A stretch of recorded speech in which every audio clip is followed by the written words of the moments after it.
Horses out. We have Moana Belay. Fast to begin. Moving up in between horses now is Tailwind Kita na Sure. Formal entry comes next. Then comes Petrus Blanc.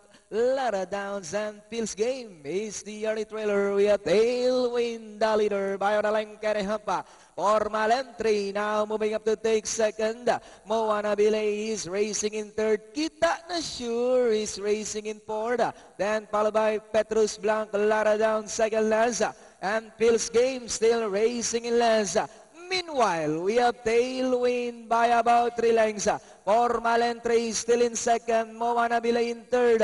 Then here comes Petrus Blanc now in fourth. Kita na Sure in fifth. Lara Downs and Phil's Game. And it's still Tailwind by only 2 lengths. Then here comes Formal entry. Now trying to get closer in second. Petrus Blanc in third. Then followed by Moana Belay. Kita na Sure, Phil's Game, and Lara Downs. Tailwind by only a neck. Moving up now on the outside is Formal entry to take the lead. Formal entry this time by Olalenka Hapa. Tailwind draws back in second. Kita na Sure now in third as they come down at the last 150.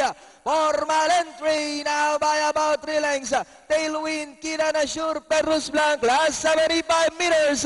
Jackie Kelvin Beta Ababo on top of horse. Formal entry. Second, Kita na Sure. Tailwind, then comes Petrus Blanc, Lara Downs, Moana Belay, and Phil's Game.